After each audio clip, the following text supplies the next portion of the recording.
con el profesor Manuel Tavares y el tema, el concepto del bien y el mal en Santo Tomás de Aquino. El bien y el mal, según Santo Tomás de Aquino, es algo, primero que nada, que es intrínseco al ser, es algo que pertenece al ser. ¿Qué es el ser?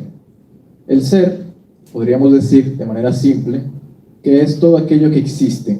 Todo aquello que existe posee un ser. ¿Por qué ser? Porque existe, porque es.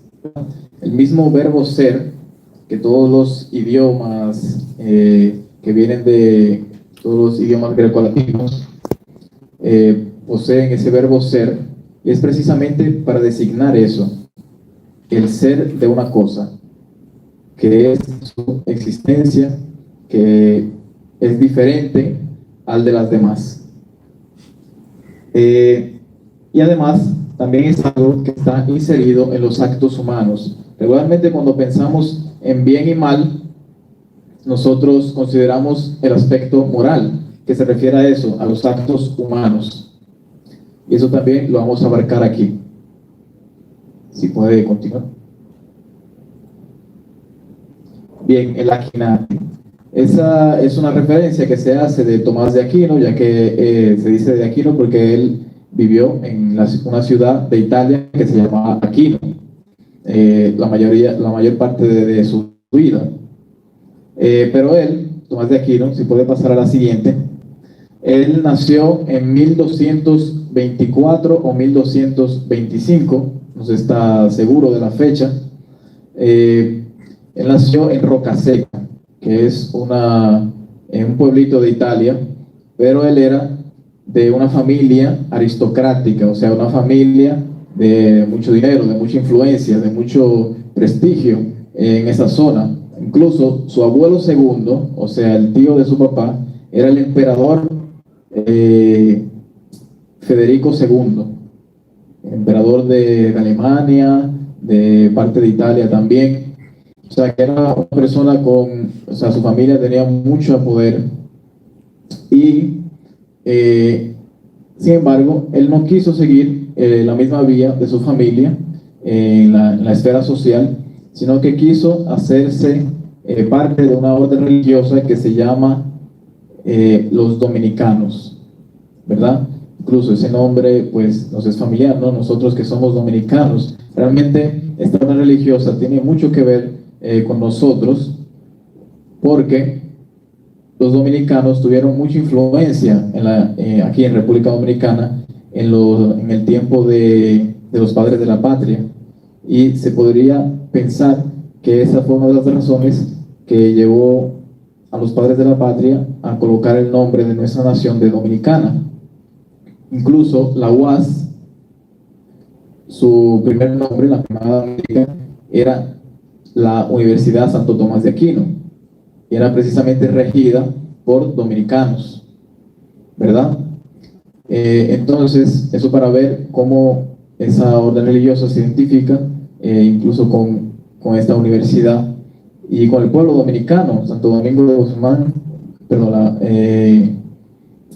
Santo Domingo de Guzmán también tiene relación con Santo Tomás de Aquino.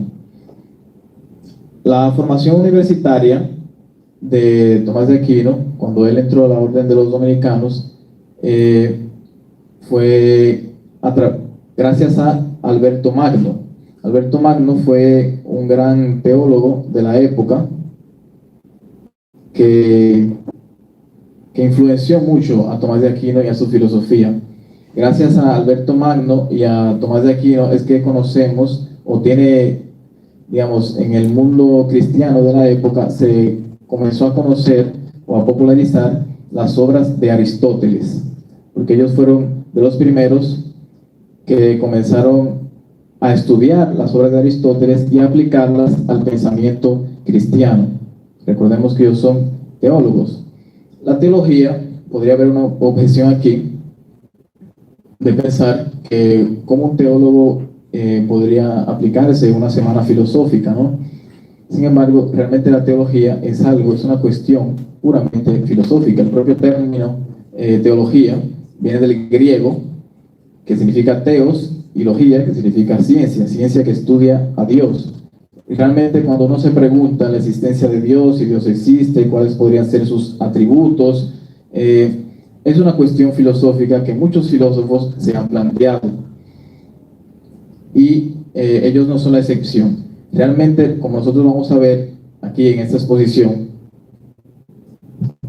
Tomás de Aquino, la base de aquello que él explica sobre el bien y el mal es puramente filosófica, no tiene nada que ver con, digamos, la fe cristiana o la revelación divina, o sea, lo que dice la Biblia, ¿no? Él en otras partes sí menciona eso, pero lo que vamos a ver aquí es puramente filosófico, es aquello en lo cual él lo fundamenta principalmente en Aristóteles. Él estudió en París, después se trasladó a Colonia, donde terminó sus estudios, y luego regresó a París, donde pasó la mayor parte de su vida siendo maestro de los universitarios, ¿verdad? Y luego volvió a su casa en Italia, y donde fue que murió, en 1274. Influencia de toda una civilización. Aquí coloco dos libros que hablan sobre eso, de cómo la Iglesia católica influyó eminentemente en Occidente y en la cultura occidental. Y así también coloco un texto que es realmente una conferencia de Sánchez Díaz, que habla sobre la Iglesia y las universidades católicas. Realmente las universidades surgieron como una iniciativa de la Iglesia Católica, que posteriormente se popularizó en todas partes y se comenzó a utilizar también por el Estado. Tomás de Aquino es considerado uno de los 37 doctores de la Iglesia, porque influyó profundamente en la doctrina, en su doctrina. Y esta doctrina, ¿verdad? Nosotros sabemos que la Iglesia Católica, principalmente en la Edad Media, se difundió por básicamente todo Occidente. O sea, incluso hasta hoy en día, digamos, el mundo cristiano, en aquella época simplemente era la Iglesia Católica, luego vino el protestantismo, lo cual dividió el mundo cristiano, es considerado la principal religión en el mundo. Entonces, nosotros vemos cómo esa influencia llega hasta nuestros días, se esparció por toda Europa y es lo que nosotros heredamos hoy. Muchos términos que Tomás de Aquino utiliza hoy en día incluso hacen parte del pensamiento cultural en muchas partes.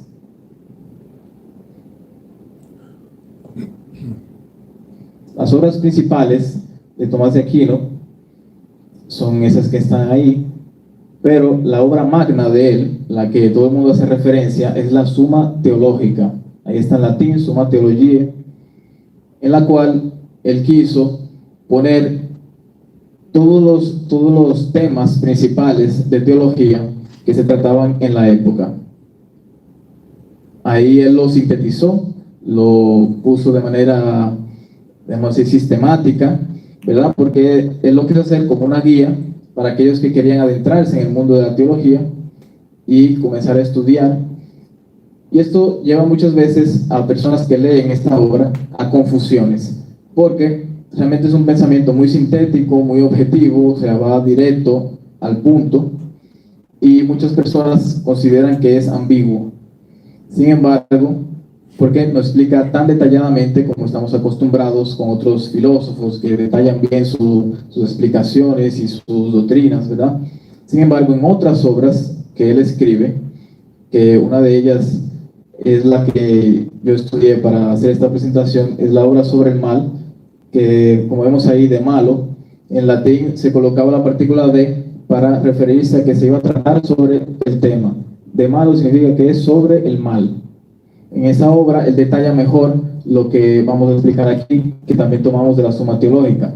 Está la Summa contra Gentiles, que básicamente son, él cogió los principales objeciones que se hacían en la época, especialmente por los musulmanes y por los judíos, para defender la doctrina cristiana.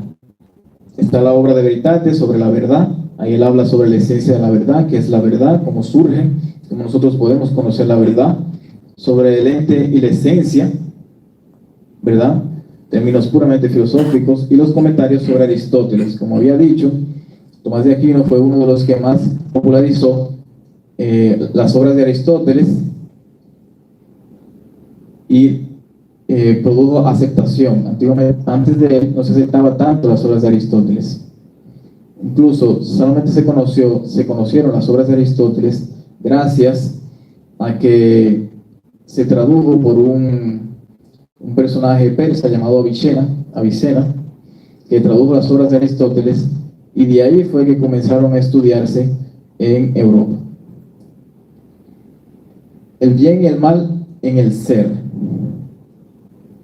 Esto está tomado de la Suma Teológica. En la cuestión 5, en la primera parte, está dividida en 6 partes, la Suma Teológica. En la cuestión 5, él habla sobre el bien en general.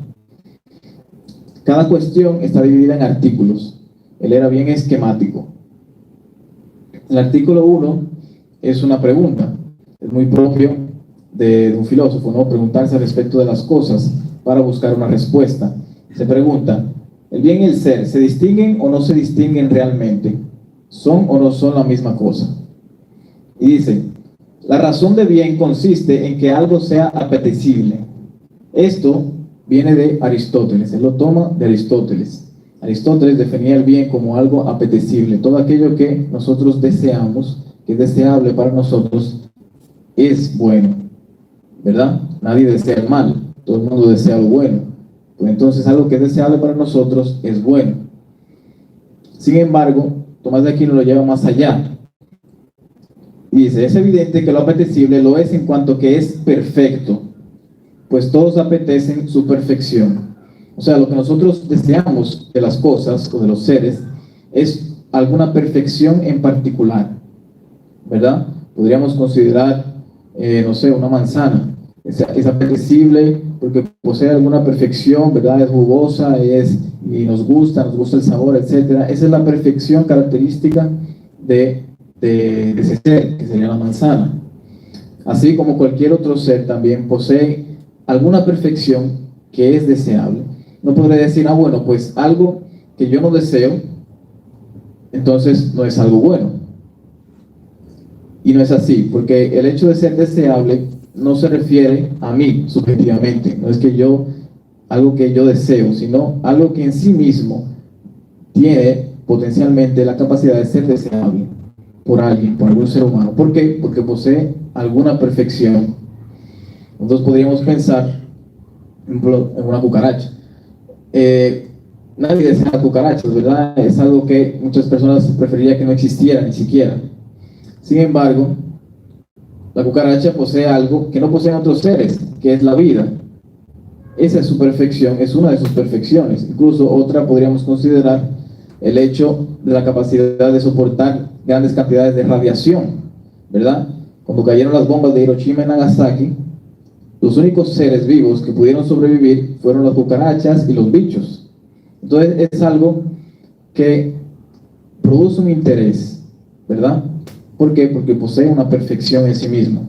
Todos los seres poseen alguna perfección.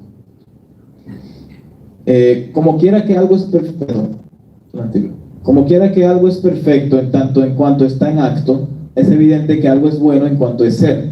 Pues ser es la actualidad de toda cosa. Esto viene de Aristóteles nuevamente. Mucha de su filosofía de Tomás de Aquino proviene de Aristóteles en su base. Acto viene del concepto de potencia y acto, la dualidad aristotélica respecto a la potencia y el acto. Son palabras que nosotros incluso utilizamos cotidianamente para ver cómo son palabras que influenciaron mucho nuestra cultura. Potencia significa algo que es posible del ser. Todo ser tiene alguna potencia, puede ser algo, ¿verdad? Podremos considerar un huevo. que en potencia puede ser un pollo, puede ser una gallina y después un gallo, ¿verdad? Eso es lo que podría ser en potencia. Sin embargo, en acto, por tanto, actual más intelectualidad, es un huevo, pues nada más. Eso quiere decir, por tanto, que hace parte del ser, porque todo ser es acto. El mal como privación del bien. El bien es, hablando propiamente, algo real en la medida en que es apetecible, como ya hemos visto. El mal no es algo sino que la privación misma de algún bien particular. Aquí vemos lo que él considera como mal. Para Tomás de Aquino, el mal no es más que una privación del bien. Podemos considerar una persona que le falta un pie, por ejemplo. Eso es un mal para esa persona. ¿Pero por qué? Porque le falta algo que le es propio a su naturaleza. Es una privación de un bien que le es propio a su ser, que es tener 2 pies, ¿verdad? Entonces, el mal realmente sería una privación de ese bien que según su naturaleza y según su especie debe poseer. El mal, que es universalmente contrario al bien, es además contrario al ser. Y lo que es contrario al ser no puede ser algo real, ¿verdad? Por tanto, el mal no es más que el no ser. El mayor mal que se puede hacer a un ser humano o cualquier ser vivo sería quitarle la vida. Quitarle la vida a un ser vivo significa que deje de existir, ¿verdad? Un ser que existe, cuando se quita la vida, deja de existir. Por tanto, el mal se encarna en su máxima expresión, que es llevarlo al no ser, porque el mal es contrario al ser, por tanto, el no ser. El bien y el mal en los actos humanos, por tanto, su característica moral. Aunque el hombre, según esto mismo que es hombre, sea algo bueno, sin embargo, no por esto mismo es un hombre bueno. Esto quiere decir que como todos los seres son buenos en sí mismos, intrínsecamente poseen algo bueno, porque poseen alguna perfección, esto no quiere decir que el hombre, simplemente por el hecho de existir, sea bueno, sino que lo que lo hace bueno a cada uno es propiamente su virtud.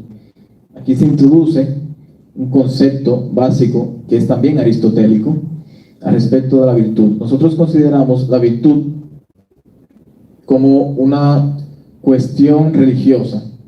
Sin embargo, en Grecia, los griegos y particularmente Aristóteles, ellos veían la virtud como una perfección del ser humano. Podremos pensar en una persona que sabe nadar, por ejemplo. Esa persona posee una perfección que otros seres humanos no tienen. Esto podría ser considerado virtud según la concepción griega. Una persona posee fortaleza, que es la virtud de la fortaleza, digamos, que puede soportar muchos males, muchos sufrimientos, etcétera, y soporta, ¿verdad? Esa persona posee una perfección que es la virtud. Pero además de esto, la virtud, Tomás de Aquino la define como un hábito operativo bueno. Es un hábito porque para tú poseer una virtud no puede ser que tú hagas un acto bueno de vez en cuando, sino que tiene que ser algo habitual en ti, tiene que ser algo que haga parte de ti, de tu día a día. Por ejemplo, una persona solamente es honesta cuando siempre dice la verdad. Si una persona solamente dice la verdad de vez en cuando, entonces no es una persona honesta, porque no tiene ese hábito. El hábito es algo que hace parte del ser de la persona. Es operativo porque se refiere a actos humanos. No se refiere, y podríamos pensar que, por ejemplo, una persona que dice mentira, bueno, no es un acto humano. Realmente sí lo es, porque un acto humano se caracteriza por el hecho de ser voluntario. Cuando yo voluntariamente digo algo que no corresponde con la realidad, por tanto es una mentira, que eso también es algo que explica Tomás de Aquino. La verdad es algo que se adecua a la realidad. Si lo que yo digo se adecua a la realidad, por tanto es algo que no existe, es algo que realmente no posee ningún ser, es algo que obviamente, pues entonces es una mentira. parece que lo primero que pertenece a la plenitud del ser es lo que da a la especie una cosa, pero del mismo modo que una cosa natural tiene la especie por su forma, una acción la tiene por su objeto, igual que un movimiento por su término. Por tanto, toda acción se refiere, tiene un objeto, podemos decir un objetivo, tiene una finalidad. Todo lo que nosotros hacemos será bueno o malo dependiendo de la finalidad a la que nosotros queramos alcanzar. ¿Cuál es el fin que nosotros queremos lograr? Podremos nosotros hacer un acto bueno, pero que realmente nuestra intención o el fin último que queremos alcanzar sea algo malo. Por tanto, lo que realmente define si es bueno o malo lo que hacemos es nuestra intención, es el fin último que queremos alcanzar. El mal en los actos humanos. Aunque el hombre, según esto mismo, que es hombre, sea algo bueno, sin embargo, no por esto mismo es un hombre bueno, sino que lo que hace bueno a cada uno es propiamente su virtud. Aquí lo creo que nuevamente ya vimos en el slide anterior, porque para mostrar que una persona es buena, según Tomás de Aquino, cuando posee las virtudes, ¿verdad? Pero está al lado contrario de las virtudes, que él también define que son los vicios, que son también hábitos operativos, pero malos. Por tanto, que son hábitos que buscan lesionar al ser, que no buscan algo bueno para el ser, sino algo malo, algo negativo, ¿verdad? Como podríamos pensar en el fumar, por ejemplo.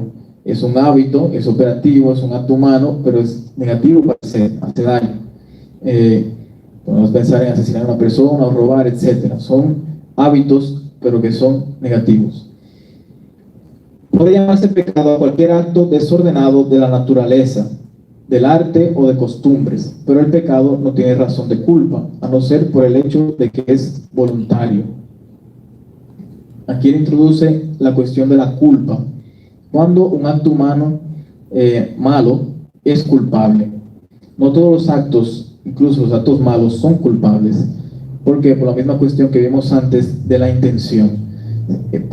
La intención es un acto voluntario. Cuando yo deseo hacer algo, lograr algo que es negativo, yo estoy colocando mi voluntad, mi deseo en eso. Si yo no tengo mi deseo y mi voluntad en eso, pues entonces yo puedo hacer un acto que sea malo, pero no tiene culpa, porque esa no era mi intención. Podemos pensar en un accidente de tránsito, por ejemplo. Yo maté a una persona cuando iba en la calle, sin embargo esa no era mi intención, ¿verdad? Por tanto es un acto involuntario que no posee culpa. Bien, ya para finalizar aquí coloco la bibliografía de donde tomé donde hice esta investigación, la Suma Teológica de la editorial BAC y las cuestiones sobre el mal. Así que podemos pasar a las preguntas. Sí, pero primero un aplauso, porque, o sea, si tienen alguna